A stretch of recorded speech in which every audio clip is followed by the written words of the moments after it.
13035. Today, me and my friend will be presenting a presentation 2 for the course of EPPM 2133 with a set of 8, Group 2. Without further ado, I would like to ask my friends to continue the presentation starting from Methodology 4.0. Proceed. Alright, Assalamualaikum. My name is Nur Umairah Shahmina binti Muhammad Zamri and my metric number is A213586. And right now, I will present about 4.0 methodology. For our methodology, this study uses a quantitative research design based on the positive approach. This approach allows us to collect numerical data and statistically examine the relationship between psychological factor and sustainable food choices behavior among Generation Y and Generation Z in Malaysia. Alright, 4.1. Move a bit. Alright. To collect data, we use a structured online questionnaire through Google Form. The questionnaire included demographic question and measurement items for the main variables, namely sustainable fatigue, imposter syndrome, insustainability, environmental identity, and environmental knowledge, and sustainable food choices behavior. All items were adapted from previous academic studies and measured using a 5-point Likert scales, ranging from strongly disagree to strongly agree. All right, I will present. I will pass to the next presenter, Alisha. Assalamualaikum. My name is Alisha Najiha binti Muhammad Shuzal. My number is A213581. I will present my part with 4.2 samples and sampling method. For the sampling method, our target population consisted of Generation Y and Generation Z individuals living in Malaysia. Since there was no complete list of all eligible respondents, we used convenient sampling and non-probability sampling techniques. The survey was distributed through social media and online platforms with a target of approximately 60 to 80 respondents. Finally, the collected data were analyzed using IBM SPSS statistics. Descriptive analysis was used to summarize respondent profiles and calculate mean scores. Cronbach alpha was used to test reliability, while multiply regression, independent sample t-test, and ANOVA were conducted to examine relationships and difference among variables. Overall, this methodology provides a systematic and reliable approach to achieving the research objective and testing the proposed hypothesis. I will to the next presenter. Okay, Assalamualaikum. My name is Arina Natasha. My metric number is A213025. And now I will present about 1.5, which is frequency test.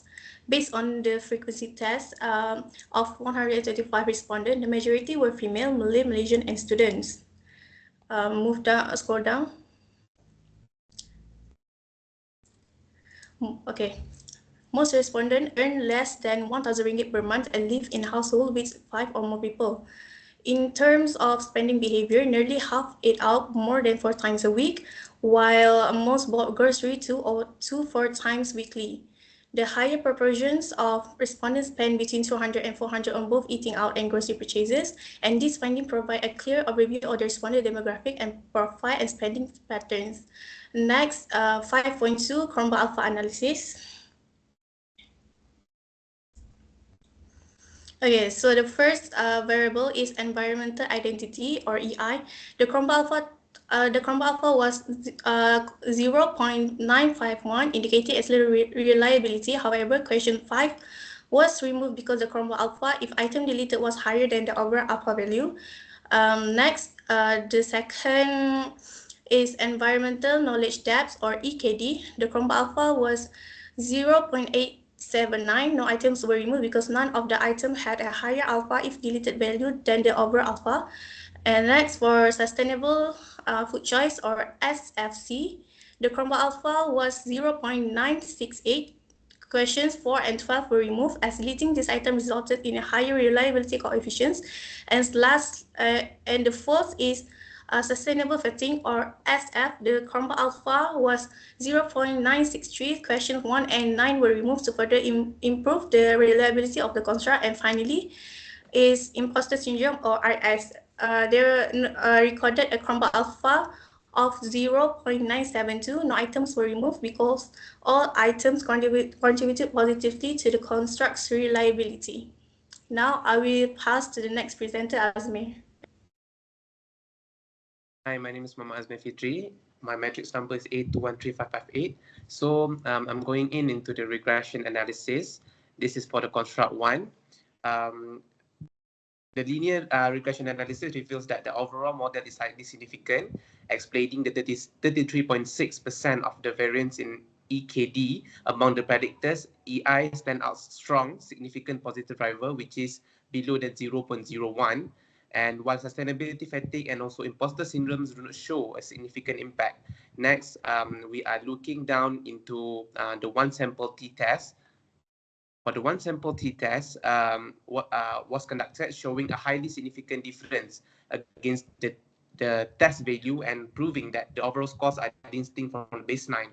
Furthermore, an independent sample t-test, this is for the independent sample t-test, the t-test was executed to compare group. However, the result shows that no statistically significant difference between the categories, meaning their perspective remains statistically identical. So lastly, we're going on the one-way ANOVA, which is 5.6. For the one-way ANOVA confirms that when expanding the analysis across multiple groups, there is no significant variance or differences in responses based on these categories. So we're going on to the 5.7, which is discussion and implication. Thank you. All right, thank you. Thank you so much. It's me again. Now I would like to proceed with the discussions and implication. There are several types of things that need to be highlighted. So the discussion and implication were to be distinguished based on each of our hypotheses. First, H1 examined the relationship between sustainability fatigue and environmental knowledge depth. The result showed no significant relationship, which means sustainability fatigue does not reduce environmental knowledge among respondents. Second, H2 tested imposter syndrome and environmental knowledge depth, and the result was also not significant, indicating self-doubt does not directly influence sustainability knowledge. Third, H3 found that environmental identity has a significant positive relationship with the environmental knowledge depth. This support by Wang et.al. In the citations of 2021, showing that strong environmental identity led to the greater sustainability awareness. The fourth one, the H4 tested sustainability fatigue and sustainability food choice, and no significant relationship was found. Fifth, H5 tested imposter syndrome and sustainability food choice, and similarly to the others, it has no significant effect was found. H6 also found that environmental identity significantly influence sustainability food choice, supporting previous studies that environmental values encourage sustainability purchasing behavior. Lastly, H7 also shows that environmental knowledge depth significantly influenced sustainability food choices and was the strongest relationship found in this study, proving that knowledge is the key to the driver of sustainability food behavior. All in all, the findings shows that environmental identity and knowledge are the main factors influencing sustainability food choice among youth customer. Now I would like to pass for my other friend to conclude this report. So I will continue about the conclusion. My name is Batisha Fatimah Johan and my matrix number is A213574. So in conclusion, this study examined that the psychological factor influencing sustainable food choices among Generation Y and Generation Z in Malaysia. The finding shows that personal environmental identity strength and environmental knowledge depth are the key drivers of sustainable food choices. Young consumers with a strong environmental value and knowledge are more likely to purchase sustainable food products. Although sustainability fatigue and imposter syndrome were present, they did not significantly affect sustainable food choices. This suggests that environmental value and knowledge can help overcome these challenges. Therefore, businesses and policymakers should focus on environmental education and strengthening environmental identity to encourage sustainable food consumption in Malaysia. Thank you.